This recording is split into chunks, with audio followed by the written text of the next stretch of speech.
Welcome, friends, to the Someone Gets Me podcast. I am your host, Dianne A, and I am so delighted that you're here. This podcast was created because I believe there is a visionary leader inside each one of us who is waiting to be seen. In each episode of Someone Gets Me, you will hear useful tips from successful visionaries who will share their stories about how being seen has allowed them to take their vision out into the world with action.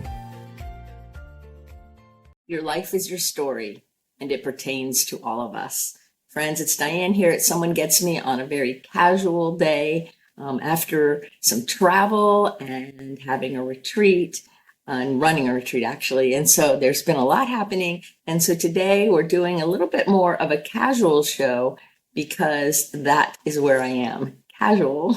Yes. And I was thinking about our stories and how people say all the time, your life is your story is important. And I was just facilitating a retreat and I said a comment similar to that about people's autobiographies being important.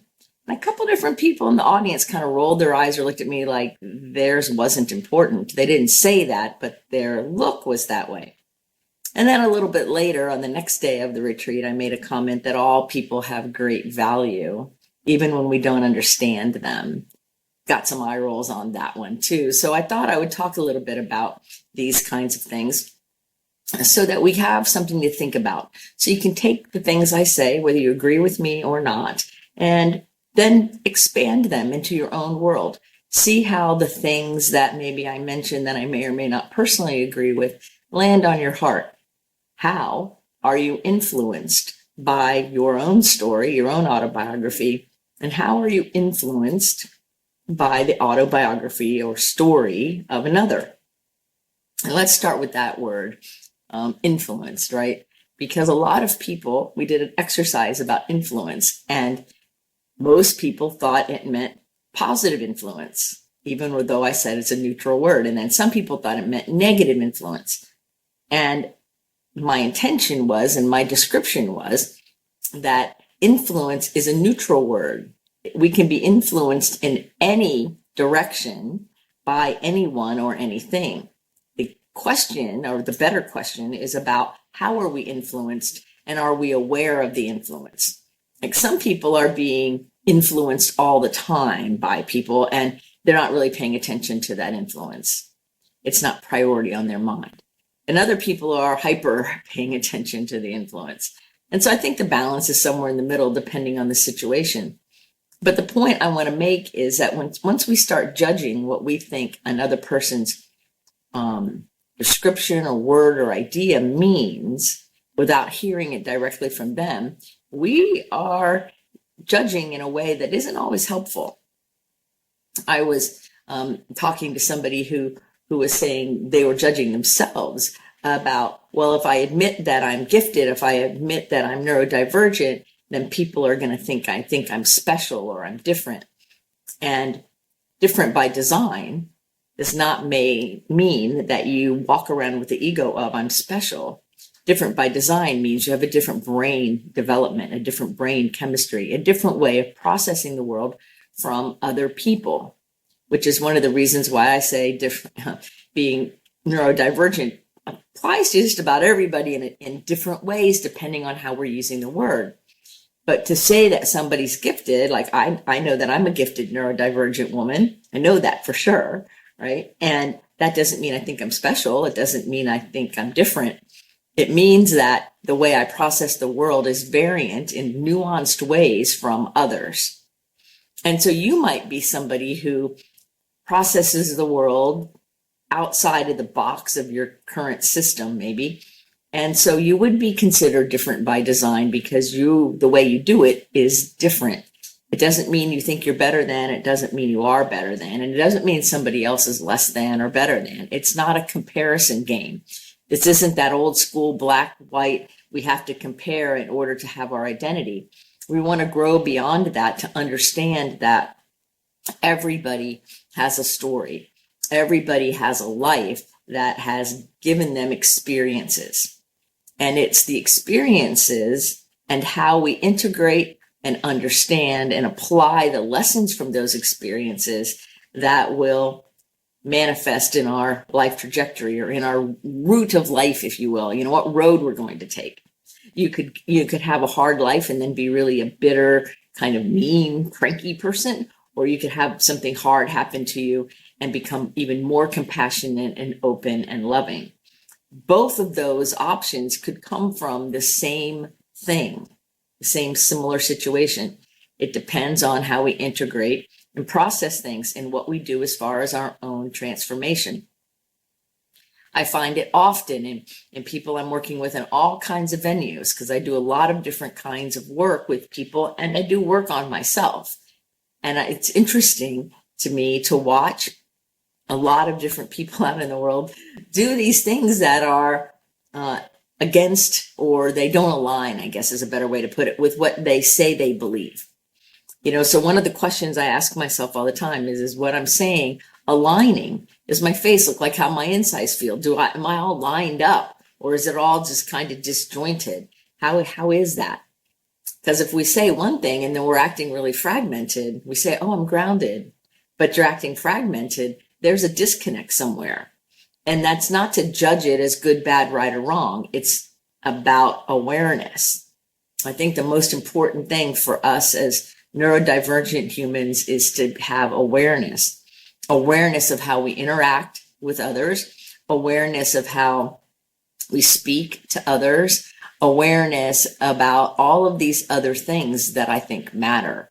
Like, we want to have awareness of how we show up in the world, how much of us shows up in the world, and how do we do that anyway? How does that work, right? We want to have these things in a way that is effective. Another part of your story that I think is really important is, what are you doing with it? Like some people just kind of go through life and they don't really realize the value or importance of their story.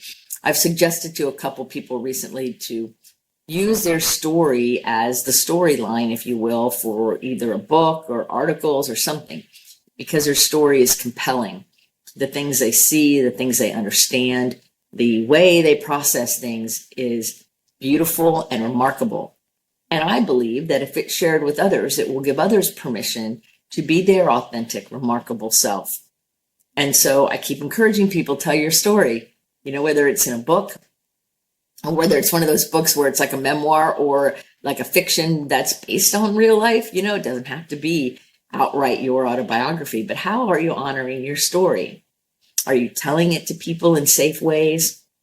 But the bigger question is, are you using the events and integration of your life story to serve yourself and others? Are you using your life story to continue to be, or begin to be, a beneficial influence here on planet Earth? Like, what are you doing with it? Or are you doing anything with it, right? Like, I love to say, okay, I have had all these amazing experiences, and some of the experiences in my life have brought joy beyond measure. Some of them have brought pain beyond measure, and I've had almost everything in the middle. But recently at my retreat, I got to be reconnected to my niece on a deeper, more amazing way. And then kind of my best friend's daughter, who's like my niece also. So I got to have these really amazing connected relationships and conversations with people that I haven't had those kinds of conversations in a while. And that is part of my story. How it is that we didn't talk for a while, and how it is that we were brought back together in amazing, magical ways.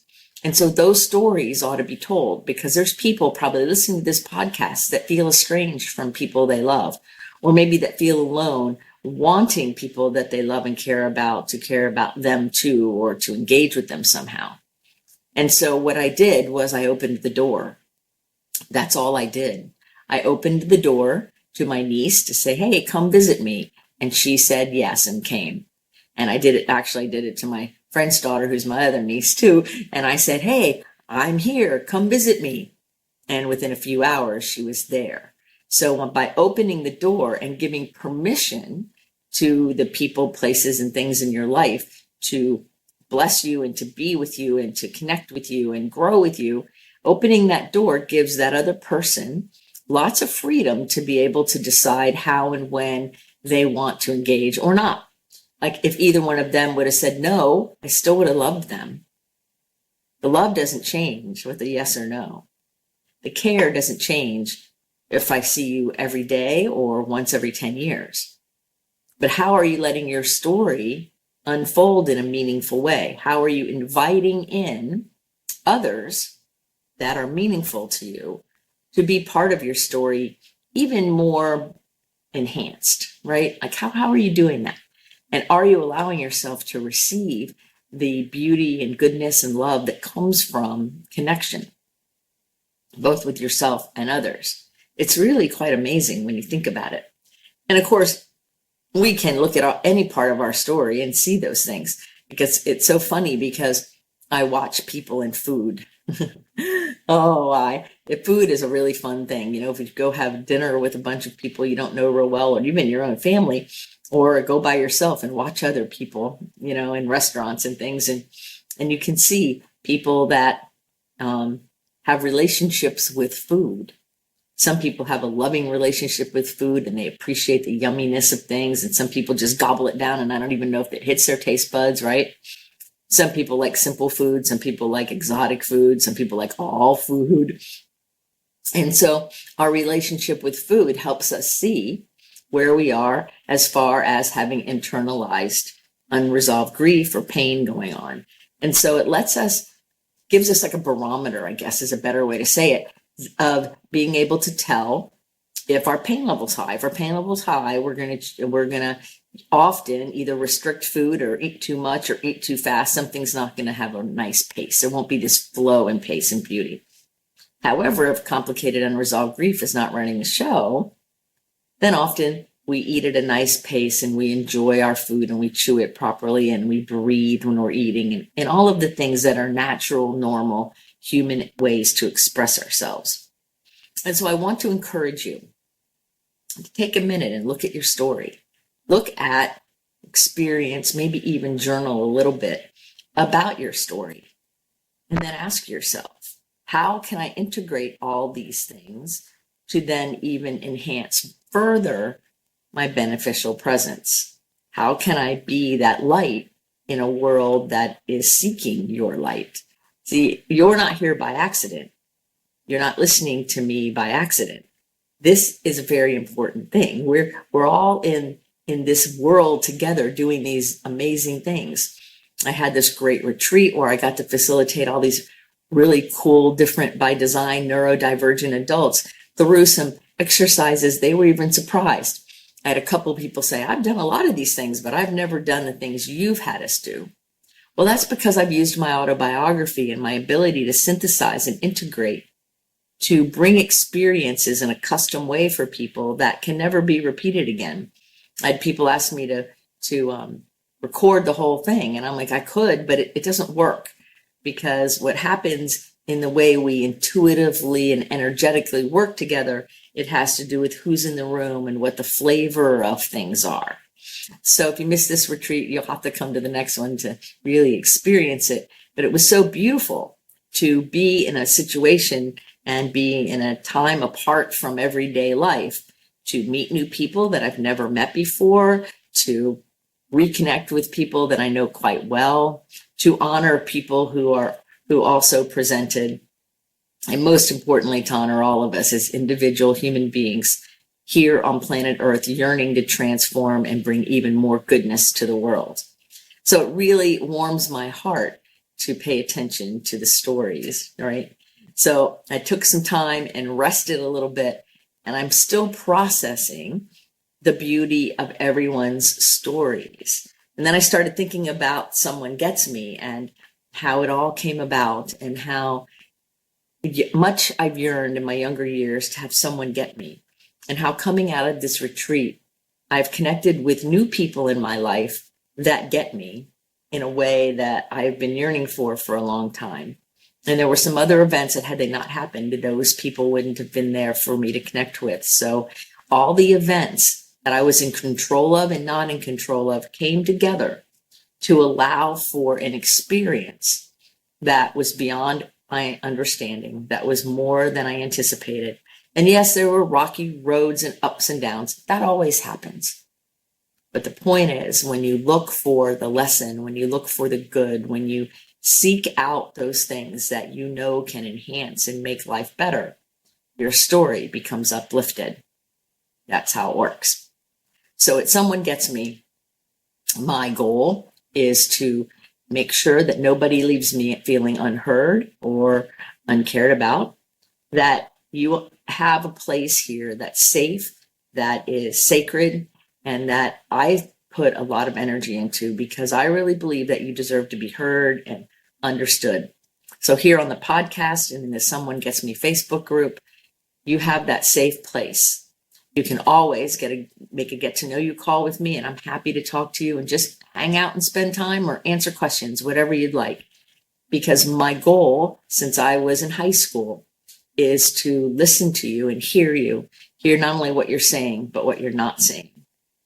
So thank you for being part of the Someone Gets Me Sangha or family. Thank you for being part of all the amazing things in the world that you are doing as a beneficial presence. And always remember to keep your face to the sun so the shadows fall behind you, because you're a rock star. You are here on purpose with a mighty purpose. And so until the next episode of Someone Gets Me, be well. Thank you for listening. I trust you gained some valuable inspiration and information. Please join me and other visionaries in the Someone Gets Me Facebook group. Or for more information on my services and additional episodes, visit someonegetsme.com. Again, thanks for listening.